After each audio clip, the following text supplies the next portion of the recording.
Hello mga palangga! For today's video ay mag-unboxing ako. Matagal ko na to natanggap itong package na to. Pero hindi ko na open agad. So ngayon is unboxing tayo. Ano pala ito? Mga paborito ko. Tignan nyo ito.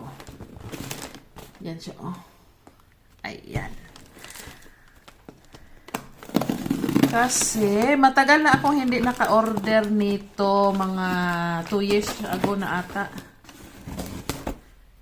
Ngayon ulit. So, ang saya-saya ko dito. Paborito ko to eh. Kaya lang, ako lang ang kumakain nito, ayaw ng asawa at saka anak ko. Ay, pagkain pala itong ano ko, i-unbox ko ngayon. Tignan nyo. Ito lang, wala lang to, papel-papel lang to.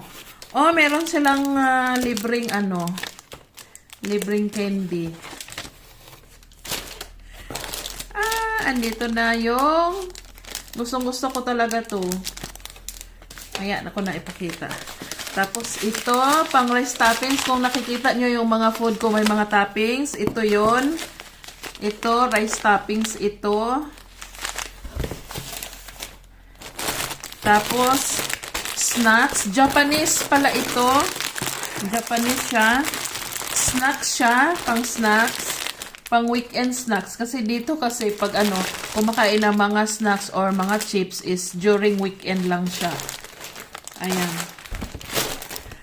Tapos, meron din ako ditong ito siya. Sa kanin to, pag tinamad kang magluto, tapos ilagay mo lang to, tapos lagyan ng green tea, yung rice, masarap siya. Ayan. So ito, binili pala akong fresh noodle. So magluluto ako ng fish noodle soon. Ayan. Nakalimutan ko actually kung ano yung mga in-order ko. Tapos ito, magluluto ako nito. Abangan nyo, i-upload ko talaga to. Tapos ito, seasoning siya. Ano, seasoning. Japanese ito kaya hindi ko siya mabasa. Hindi ko alam kung ano to. Tignan natin. Alam ko na to. Yung pang-topping sa rice. Yes.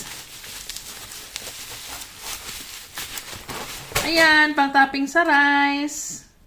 Sana nagustuhan nyo ang video ko for today. Unboxing lang, Japanese food. Ayan. Paki-share ng aking video. Bye-bye!